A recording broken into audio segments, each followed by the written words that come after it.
ان کی نازوں پلی بیٹی وجیہہ اور بیٹا محب جن حالات سے گزر رہے تھے، آمنہ ہر وقت کڑتی رہتی تھیں۔ کوئی دن ایسا نہ ہوتا جب ان کا تکیہ آنسوؤں سے نہ بھیگتا۔ وجیہہ اور محب بڑے ہو رہے تھے اور مختلف فرمائشیں کرتے تھے، تو بے بسی سے وہ انہیں جھوٹے دلاسے دیتے دیتے اب تھکنے لگی تھیں۔ الماری سے اپنے عزیز جان شوہر کی تصویر نکالتے دیکھ کر وہ بے اختیار رو پڑی۔ وقت جیسے تھم سا گیا اور پیچھے چلنے لگا، تھوڑا پہلے، تھوڑا اور پہلے، بہت پہلے۔ یہ ایک خوبصورت سے گھر کے لان کا منظر تھا، جہاں سرخ لباس میں پیاری سی لڑکی آمنہ اور بے حد ہینڈسم لڑکے عثمان کے ولیمے کی تقریب جاری تھی۔ چونکہ عثمان ولا وسیع و عریض رقبے پر تعمیر کیا گیا تھا، تو اس کے لان میں بڑے پیمانے پر فنکشنز منعقد کرنا کوئی غیر معمولی بات نہ تھی۔ جہاں آرا نے بہو کی بلائیں لیتے ہوئے کئی نوٹ اس پر سے وارتے ایک ملازم کو پکڑائے۔ تھک گئی ہو تو کمرے میں چھوڑ آؤں؟ آمنہ گو کہ تھکاوٹ محسوس نہیں کر رہی تھی، مگر ان کے اتنے پیار سے کہنے پر اس بات میں سر ہلا گئی۔ لیکن جیسے ہی اٹھنے لگی تو عثمان نے اس کے ہاتھ پر ہاتھ رکھ کر روک لیا۔ صبر کرو، ابھی جانا نہیں بنتا تمہارا۔ اس کے منع کرنے پر اس نے اپنی ساس کو دیکھا۔ چلو اسی کے ساتھ اندر چلیں گے۔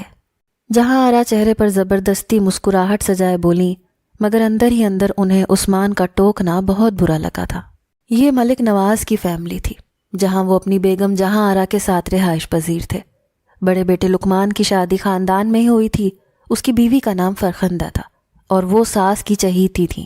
دوسرے بیٹے سبحان کو ملک نواز نے اپنی بہن کی بیٹی سعدیہ سے بیاہ دیا تھا، جو کہ کم پڑھی لکھی تھی اور بہت جھگڑالو بھی تھی۔ سعدیہ اور فرخندہ کی آپس میں بالکل بھی نہیں بنتی تھی، اور سعدیہ کو ساس کا ہمیشہ بڑی بہو کی سائیڈ لینا آگ لگا دیا کرتا تھا۔ عثمان امریکہ سے تعلیم حاصل کرنے کے بعد اپنے باپ دادا کا پیڑھی در پیڑھی پھیلایا جانے والا کاروبار بلندیوں تک لے گیا تھا۔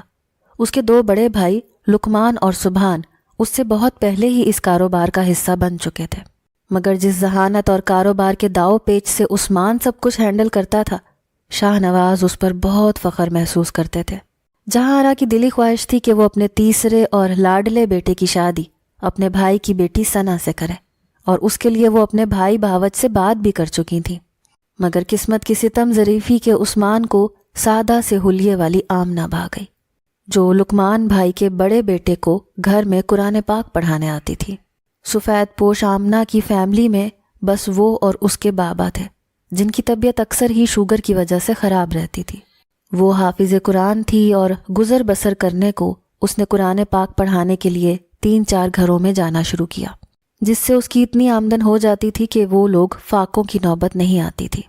جہاں آرا نے عثمان کی پسند کو جان کر بہت واویلا کیا، کئی دن تک گھر کی فضا کشیدہ رہی، مگر نواز دور اندیش انسان تھے اور ان کی نگاہ پرکھنا جانتی تھی۔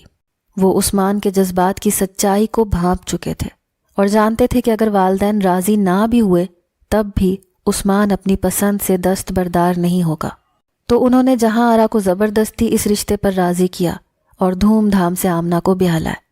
اپنے بھائی بھاوج کے سامنے بات کر کے مکرنے پر جہاں آرا بے حد شرمندہ تھی، اور اپنی بھانجی ثنا سے بھی، جس کی عثمان کے لیے پسندیدگی سے وہ آگاہ تھی، اسی لیے آمنہ سے ان کو خدا واسطے کا بیر تھا۔ دل ہی دل میں وہ اس سے شدید خار کھاتی تھیں، لیکن انہیں پتہ تھا کہ نواز اور عثمان دونوں کا ووٹ آمنہ کے حق میں ہے، تو وہ دل محسوس کر رہ جاتی۔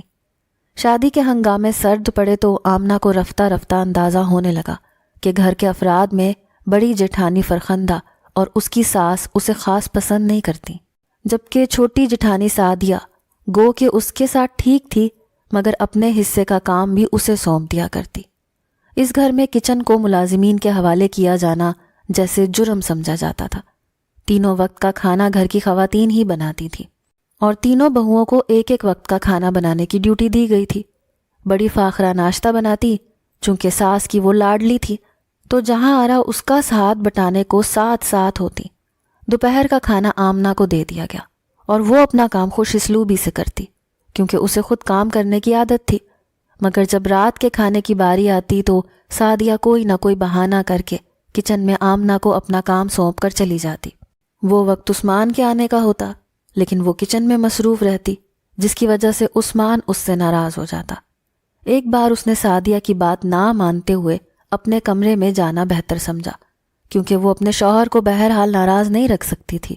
لیکن اس بات کو لے کر وہ تماشا ہوا گھر میں کہ آمنہ کئی دن عثمان سے شرمندہ رہی، کیونکہ سعدیہ نے رو رو کر سب کی ہمدردی بٹور لی تھی کہ میری طبیعت خرابی تبھی کہہ دیا تھا، لیکن آمنہ نے ذرا احساس نہ کیا۔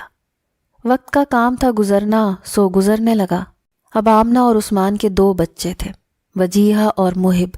وجیہہ 5ویں جماعت میں تھی، جبکہ محب دوسری جماعت کا طالب علم تھا۔ لقمان کا ایک بیٹا شانزل تھا، جبکہ سبحان کی 2 بیٹیاں فروہ اور ہرا تھیں۔ ان چند سالوں میں فاخرہ اور سعدیہ میں اس قدر لڑائیاں ہوئیں کہ جہاں آرا نے نواز سے کہہ کر سعدیہ کو الگ پورشن بنوا دیا تاکہ روز روز کی چخ چخ ختم ہو۔ آمنہ کے والد کا انتقال ہو چکا تھا اور اب اس کے میکے میں کوئی نہیں رہا تھا۔ آمنہ فرخندہ اور جہاں آرا کی زیر نگرانی تھی۔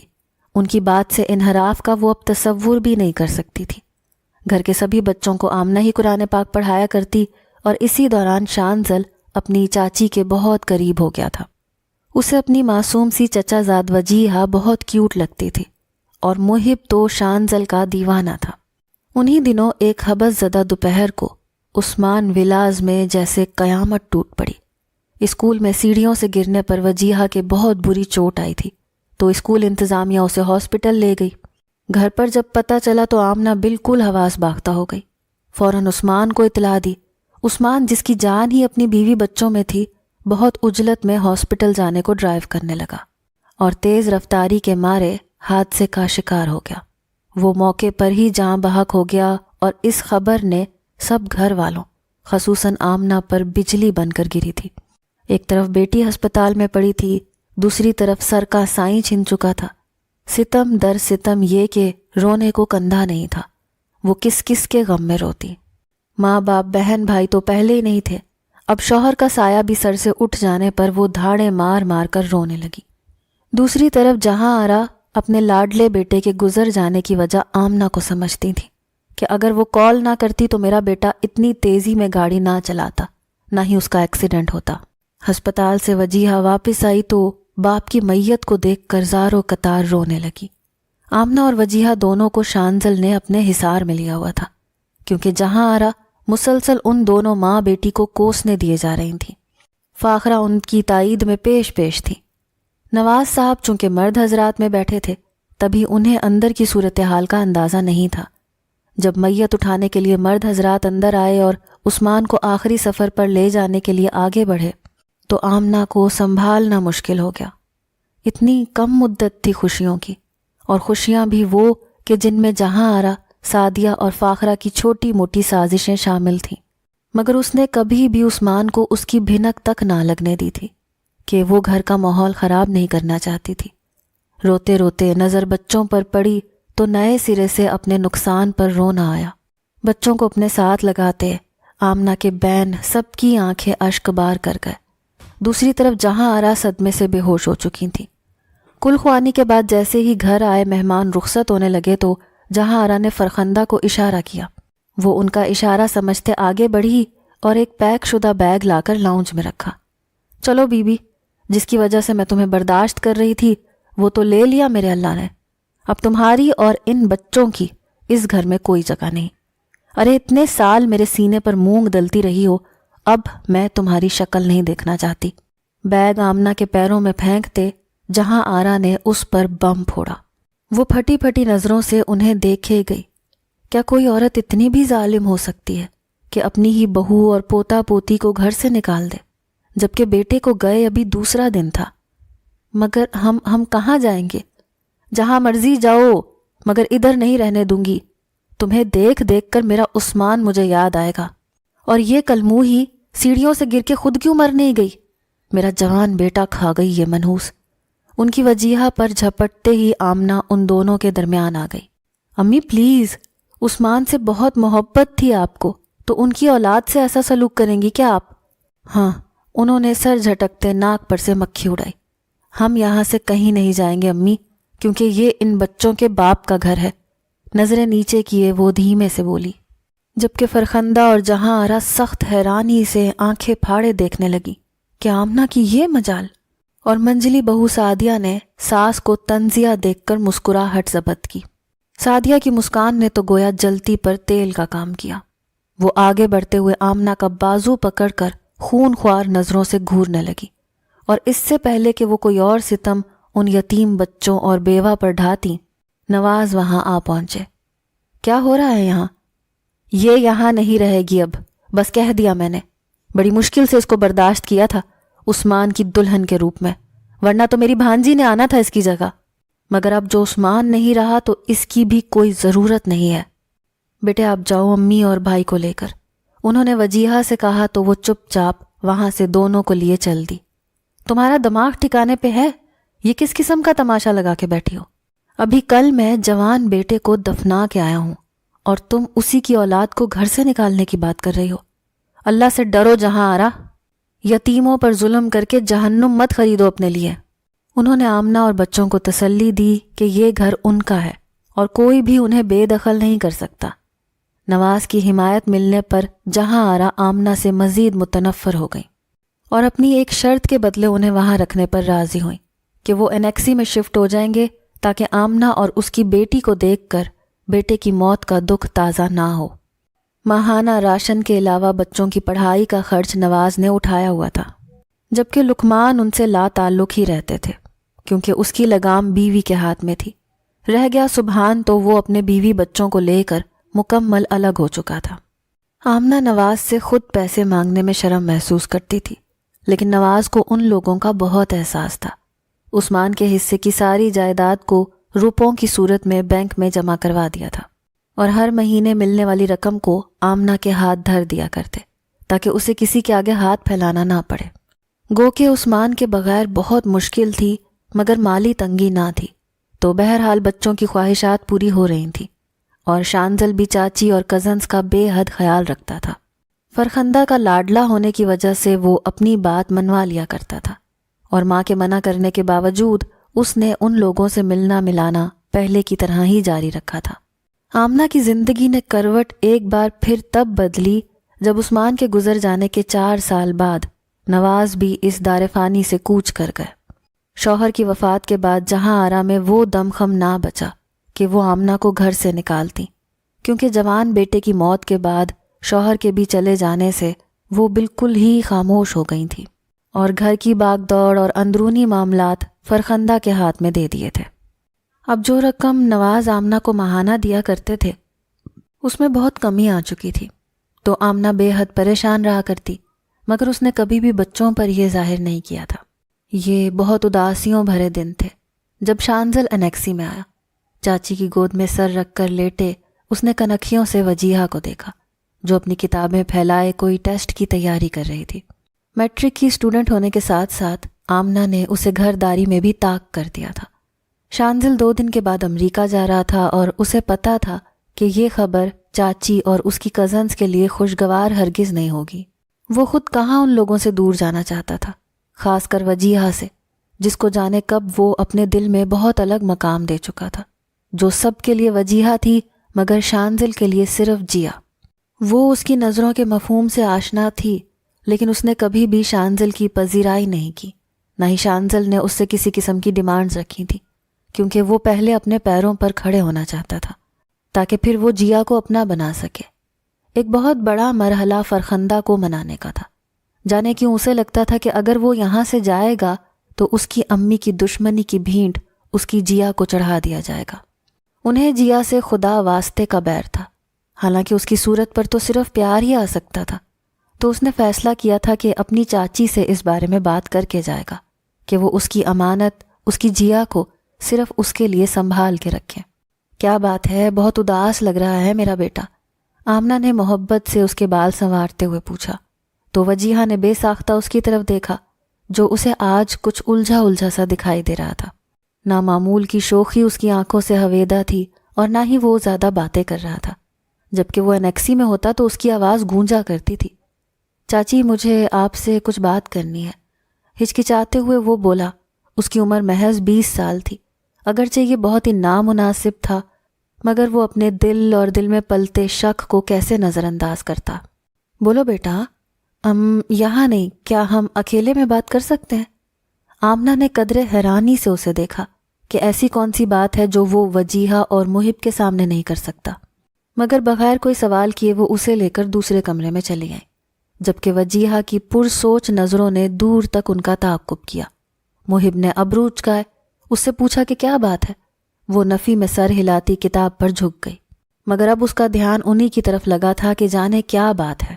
بیٹا تم نے تو مجھے پریشان ہی کر دیا، اتنی رازداری سے جو ہم یوں الگ بیٹھے ہیں، بتاؤ کیا بات ہے؟ چاچی میں 2 دن بعد اعلیٰ تعلیم کے لیے امریکہ جا رہا ہوں، اور اس سے پہلے کہ وہ کچھ اور کہتا آمنہ بے اختیار اپنی جگہ سے اٹھ گئی۔ یہ کیا کہہ رہے ہو؟ ایک تم ہی تو ہو جس کے آنے سے لگتا ہے کہ زندگی کچھ پل کے لیے ہی صحیح مگر ہم پر مہربان ہے، ورنہ تم تو جانتے ہی ہو شانزل کہ یہاں کون ہے جو ہمیں اپنا سمجھتا ہے۔ آپ دیدہ ہوتے ہوئے وہ اس کا ہاتھ پکڑتے دکھ سے بولیں تو شانزل کا دل دہل گیا۔ آخر کیوں اس کی دادی اور اس کی ماں ان لوگوں کو اپنا نہیں سمجھتی؟ قصور ہی کیا تھا ان کا جو وہ نوکروں کی رہنے کی جگہ پر ٹھہرائے گئے تھے؟ آپ کا بیٹا بہت سارا پڑھ لکھ کر آئے گا، آپ چاہتی ہیں نا کہ وہ بڑا آدمی بنے، اور واپس آ کر مجھے آپ سے کچھ لینا ہے، آپ مجھے دیں گی نا؟ بولیں چاچی۔ استفہامیہ نظروں سے دیکھتے آمنہ نے اس کے سر پر ہاتھ پھیرا۔ اللہ تمہیں زندگی کے ہر موڑ پر کامیابیاں دے۔ کیا چاہیے میرے بیٹے کو؟ اگر میں دے سکی تو تمہیں انکار تھوڑی کروں گی، تم تو میرے بڑے بیٹے ہو۔ چاچی وہ مجھے جیا چاہیے، آپ اسے میرے لیے سنبھال کر رکھیں گی؟ اسے کسی کو بھی مت دیجیے گا۔ کیا آپ اسے مجھے دے دیں گی جب میں واپس آؤں؟ نظریں نیچے کیے وہ بولا تو آمنہ پر جیسے 7 آسمان گر پڑے۔ یہ کیا مانگ لیا تھا اس نے کہ وہ انکار بھی نہیں کر سکتی تھی اور فرخندہ کبھی بھی ایسا ہونے نہیں دیتی۔ بیٹا تمہیں اپنی امی کا پتہ ہے نا، وہ کتنا ناپسند کرتی ہیں ہمیں۔ میں سب کو منا لوں گا، بس آپ حامی بھر لیں۔ وہ فی الفور بولا تو آمنہ ہنس دی۔ ایسے معاملات یوں تھوڑی پلک جھپکتے طے کیے جاتے ہیں۔ آپ ہاں کر دیں، میں سب کو منا لوں گا نا چاچی۔ بے چینی سے اسے پہلو بدلتے دیکھ آمنہ اب دل سے ہنسی تھی۔ تم کہہ دو اور میں انکار کروں، ایسا تو نہیں ہو سکتا نا؟ مگر ہاں وجیہہ کی رضامندی کو اول رکھنا بھی ضروری ہے۔ اس کی فکر نہ کریں آپ کے بیٹے کو کوئی ریجیکٹ کر سکتا ہے بھلا؟ گردن اکڑائے وہ بولا تو آمنہ نے اس کی پیشانی چوم لی۔ اس بارے میں ان دونوں نے کسی کو کچھ نہیں بتایا تھا، حالانکہ وجیہہ نے پوچھا بھی تھا کہ کیا بات ہے، لیکن وہ ٹال گئے۔ جانے سے پہلے محض 5 منٹ کے لیے وہ انیکسی آیا تھا اور سب سے ملنے کے بعد ایک الوداعی نظر جیا کو دیکھا۔ اپنا خیال رکھنا شانزل۔ اپنی نظروں کو اس کی آنکھوں میں گاڑتے جیا بولی۔ وہ تو یہیں رہ جائے گا، زیر لب کہتے وہ جبری مسکراہٹ دکھاتا باہر نکلا۔ شانزل وہاں سے کیا گیا؟ ان کی زندگی، خاص کر وجیہہ کی زندگی، بے رنگ اور بے کیف ہو گئی۔ وہ فون کرتا تب جیسے خوشیاں ارد گرد رقص کرنے لگتی۔ وہ اکثر تصویر مانگتا کہ دکھاؤ تو کیسی ہو گئی ہو۔ وجیہہ ہر بار انکار کر دیتی کہ واپس آؤ گے تو ہی دیکھنا۔ شانزل کو گئے 2 سال ہو گئے تھے، وہ اب 2nd ایئر میں تھی۔ ماہانہ خرچ جو کہ فرخندہ ملازم کے ہاتھ بھجوایا کرتی تھی، اس نے سوچا کہ اس بار جا کر وہ دیورانی اور بھتیجے بھتیجی کی حالت زار بھی دیکھ لے گی۔ پیسے ٹیبل پر رکھ کر ناقدانہ نظروں سے وہ گھر کے سامان کا جائزہ لینے لگی، جو ان کے گھر سے بہت کم تر تھا، مگر ہر شے سے نفاست چھلکتی تھی۔ مکینوں کی صفائی پسند طبیعت کا منہ بولتا ثبوت۔ نخوت سے سر جھٹکتے وہ جانے کے لیے اٹھی تو وجیہہ چائے لے کر آ گئی۔ آخر کو تائی پہلی بار ان کے گھر آئی تھی، تائی بھی وہ جو شانزل کی ماں تھی۔ بیٹھیے بھابھی، اب چائے پی کر ہی جائیے گا۔ خلوص سے آمنہ کے کہنے پر مروت میں بیٹھتے چائے کے سپ لینے لگی کہ ٹیبل پر پڑا آمنہ کا موبائل بجنے لگا۔ سرسری سی نظر موبائل پر ڈالتے ان کا وجود جیسے زلزلوں کی جھٹکوں میں آیا تھا۔ شانزل کا نام اسکرین پر چمکتے دیکھ کر فرخندہ نے ایک خون خوار نظر آمنہ پر ڈالی۔ اس سے پہلے کہ فون کوئی اور اٹھاتا، اس نے تیش میں فون اٹھاتے ہی کان سے لگایا۔ ہیلو چاچی، السلام علیکم، کیا حال ہے آپ کا؟ محب کیسا ہے؟ اور جیا ٹھیک ہے؟ میں آپ لوگوں کو بہت یاد کرتا ہوں۔ اور ہیلو چاچی، آواز آ رہی ہے؟ شانزل کی آواز اور باتوں سے چھلکتی محبت کو محسوس کرتے فرخندہ بل کھاتی ناگن کی طرح اپنی جگہ سے اٹھ کھڑی ہوئی۔ ماں کو تو کبھی ایسے فون نہیں کیا، اور یہاں فون کرتے ہو تم؟ وجیہہ کب سے جیا ہو گئی تمہارے لیے؟ یہ چل کیا رہا ہے صاحبزادے؟ ذرا بتانا مجھے۔ پھنکارتے ہوئے ان کی آواز کو سنتے شانزل بوکھلا گیا۔ امی امی آپ؟ ہاں بیٹا جی میں۔ ان ماں بیٹی کو تو میں دیکھ ہی لوں گی، تمہارے بھی پرزے کسنے پڑیں گے مجھے۔ آنے دو آج تمہارے ابو کو۔ بھابھی آپ غلط سمجھ رہی ہیں، بچہ بہت مانوس ہے مجھ سے، اپنے بچپن سے ہی، آپ جانتی تو ہیں۔ غصے سے بولتی قہر آلود نگاہ آمنہ پر ڈالتے وہ جانے لگی تو آمنہ اس کے آگے آتے بولی، تمہاری بیٹی کا تو بندوبست کرتی ہوں میں بھی کہوں کیوں چاچی کے گھر کے چکر لگاتا ہے میرا بیٹا؟ میں تو پاگل تھی، سمجھ ہی نہ سکی تم ماں بیٹی کی چال بازی کو۔ بھابھی پلیز میری بیٹی پر کوئی بھی الزام لگانے سے پہلے یہ دیکھ لیں کہ بہتان اور الزام لگانے والوں کے بارے میں سخت وعید کی گئی ہے۔ ارے رہنے دو تم، بڑی آئی کہیں ملانی کہیں کی۔ ایک طرف اسے دھکیلتے فرخندہ وہاں سے آندھی طوفان کی طرح نکلتی چلی گئی۔ شانزل نے پہلی ہی فرصت میں باپ سے رابطہ کرتے صورتحال سے آگاہ کیا اور ساتھ ساتھ وجیہہ کے لیے اپنی پسندیدگی کا بھی بتایا۔ اسے اپنے باپ کی حمایت حاصل تھی، گو کہ وہ ہر کام فرخندہ کی مرضی سے کرتے تھے، مگر دل ہی دل میں وہ اپنے چھوٹے بھائی عثمان کی فیملی کے لیے نرم گوشہ بھی رکھتے تھے۔ اپنے بیٹے کی اولین خواہش کو جاننے کے بعد وجیہہ ان کو اور بھی عزیز ہو گئی تھی۔ بیٹے کو تسلی دیتے وہ سوچ میں پڑ گئے کہ کس طرح فرخندہ کو راضی کر سکیں گے۔ دوسری طرف فرخندہ وجیہہ کے بھولے اور خوبصورت چہرے سے خائف ہوتی، اپنی ساس سے مشورہ کر کے ایک عام سے گھرانے کا کم پڑھا لکھا رشتہ جھٹ پٹ برآمد کرتے ہوئے 2 ہی دن میں رشتہ لے کر آنے والوں کے ساتھ آمنہ کے روبرو ہوئی۔ لو بھائی، میں نے پچھلی باتوں کو بھلا کر اپنی وجیہہ کے لیے رشتہ ڈھونڈا ہے، اب تم انکار نہیں کرنا۔ آمنہ آخر کو میرے کہے کا مان رکھو گی نا؟ کیوں؟ مٹھاس بھرے لہجے میں بولتے دیکھ کر آمنہ کو اس پر شدید تاؤ آیا۔ بہت شکریہ بھابھی، مگر میری بیٹی کی شادی میں تب کروں گی جب وہ اپنی پڑھائی مکمل کر لے گی۔ ارے اس نے کون سا نوکری کرنی ہے، چھوڑو بھی یہ پڑھائی وڑھائی۔ بہت شکریہ، آپ لوگ جا سکتے ہیں۔ بات جب اولاد کی خوشی کی آئے تو ہر ماں ہی اس طرح کا رویہ اختیار کر لیتی ہے، اور ان کی کل متاع ان کی اولاد ہی تو تھی۔ مہمان منہ بناتے رخصت ہو گئے تو فرخندہ نے غصے سے اسے گھورا۔ اگر تم یہ سمجھ رہی ہو کہ میں اپنے شانزل کے لیے تمہاری بیٹی کو بیاہنے آؤں گی تو یہ تمہاری بھول ہے۔ بھابھی ہوگا وہی جو اللہ چاہے گا، آپ کے یا میرے چاہنے سے کچھ نہیں ہوتا۔ لاجواب ہوتی فرخندہ وہاں سے گئی تو وجیہہ نے ماں کو دیکھا۔ آمنہ نے اسے شانزل کی خواہش کا بتایا تو وہ سرخ چہرے سے نظریں جھکا گئی۔ آمنہ نے اس کے گلال چہرے کو دیکھتے ماشاء اللہ کہا اور اس کی رضامندی جانتے سرشار ہوئی تھی۔ وہ جانتی تھیں کہ سب کچھ ٹھیک ہو جائے گا، کیونکہ شانزل نے اسے فون پر اپنے ابو کے مان جانے کا بتا دیا تھا۔ لقمان نے آہستہ آہستہ فرخندہ اور جہاں آرا کی برین واشنگ شروع کی، انہیں یتیموں اور بیواؤں کے حقوق کا احساس دلایا۔ جہاں آرا جو کہ خود ایک بیوہ تھی، آمنہ کے درد کو محسوس کرنے لگی کہ جب شوہر کا ساتھ نہ ہو تو ہر شخص کیسے اپنی زندگی میں مصروف ہو جاتا ہے۔ کسی کے پاس اتنا وقت نہیں ہوتا کہ تنہا عورت کے لیے محض سامع ہی بن سکے، اور آمنہ تو بھری جوانی میں بیوہ ہوئی تھی، اس نے کیسے وہ سب کچھ برداشت کیا ہوگا؟ یہ سوچتے جہاں آرا کا دل پسیج گیا، مگر فرخندہ ان کے سمجھانے پر ناک منہ چڑھانے لگی۔ شانزل سے بھی فون پر غصے میں ٹھیک سے بات نہیں کرتی تھی، ابھی بھی شانزل کے فون کرنے پر وہ ہوں ہاں میں جواب دے رہی تھیں۔ امی آپ مجھ سے اس قدر ناراض ہیں، اگر یہاں میرا ایکسیڈنٹ ہو جائے اور میں مر جاؤں، کیا تب بھی آپ مجھ سے ایسے ہی ناراض رہیں گی؟ فرخندہ کا کلیجہ اچھل کے حلق میں آ گیا۔ میری تو آپ نے ہر خواہش پوری کی ہے امی، مگر اس بار آپ نے اس برے طریقے سے انکار کیا ہے نا، میرا دل توڑ دیا آپ نے۔ وہ اپنی ماں کے رویے سے آزردہ ہو گیا۔ فرخندہ گھنگ تھی۔ کیا فائدہ ایسی زندگی کا جب ماں ہی راضی نہ ہو؟ مجھے نہیں چاہیے جیا، مجھے کچھ بھی نہیں چاہیے، مجھے بس آپ چاہیے امی۔ لڑکی تو کوئی بھی مل جائے گی، مگر ماں تو آپ ہی نا میری۔ آپ ناراض رہیں گی تو کیسے جیے گا آپ کا لاڈلا؟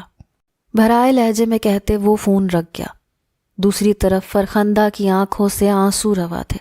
وہ اپنی ضد میں اتنی اندھی ہو گئیں کہ انہیں اپنے لاڈلے بیٹے کی خواہش کے بارے میں سوچا ہی نہیں۔ کس دلگیری سے وہ اپنی ہی چاہت سے دستبردار ہو گیا تھا، محض اپنی ماں کے لیے۔ فرخندہ کا دل بیٹے کی محبت سے لبریز ہو گیا اور ساتھ ہی ساتھ آمنہ اور وجیہہ کے لیے دل پر چھائی ناپسندیدگی کی کثافت بھی چھٹنے لگی۔ لقمان کو فوراً بلواتے ساس کو ساتھ لیے آمنہ کے پاس چلی آئیں اور آتے ہی مدعا بیان کیا، میں سمجھ گئی ہوں کہ میرے بیٹے کی خوشی جیا میں ہے آمنہ، مجھے میرے سابقہ رویے کے لیے معاف کر دو اور اپنی بیٹی دے دو مجھے۔ ساس اور جٹھانی کے ایسے روپ کو دیکھتے آمنہ کو یہ یقین ہو چکا تھا کہ اب زندگی سہل ہونے کے دن قریب ہیں۔ بات پکی کرتے ہی کئی ہزار وجیہہ کے ہاتھ پر رکھتے فرخندہ نے اس کی پیشانی چومی تھی۔ جیسے ہی شانزل آئے گا تو بس دلہن بنا کر لے جاؤں گی اپنی بیٹی کو۔ تائی کے لہجے پر وہ حیرت سے انہیں دیکھنے لگی، اس کایا پلٹ پر وہ حیران تھی۔ شانزل کو لقمان صاحب فون پر سب کچھ بتا چکے تھے اور وہ اپنی ماں کا شکریہ ادا کرتے نہیں تھک رہا تھا۔ فرخندہ مسکرائے جاتی۔ ماں سے بات کرنے کے بعد اس نے چاچی کو فون کر کے مبارکباد دی۔ چاچی جیا سے بات ہو سکتی ہے؟ ہاں وہ اپنے روم میں ہے، میں کرواتی ہوں بات۔ وہ فون اسے پکڑاتے وہاں سے چلی گئیں تو اس نے ہیلو کہا۔ ہونٹ مسکراہٹ میں ڈھلے جاتے تھے۔ مجھے مبارکباد نہیں دو گی؟ اس کے مبارکباد دینے پر بھی وہ کچھ نہ بولی تو شانزل نے کہا، مجھے ابھی یقین آ لینے دو کہ ابھی راستے دشوار نہیں، منزل قریب ہے۔ کیسی لگتی ہو اب تو کوئی تصویر بھیج دو۔ یہ ظلم ہے ویسے، صرف آواز پہ ٹرخایا ہوا ہے مجھے پورے 3.25 سال سے۔ ناراضگی سے اس کو کہتے شانزل بگڑا تھا۔ تو آ جاؤ نا، اب یوں بلاؤ گی تو سب کچھ بھاڑ میں جھونک کر آ جاؤں گا۔ اس کے بے بسی سے کہنے پر وہ کھلکھلا اٹھی، دوسری طرف وہ بھی مسکرا دیا۔ قسمت اب ان پر مہربان تھی۔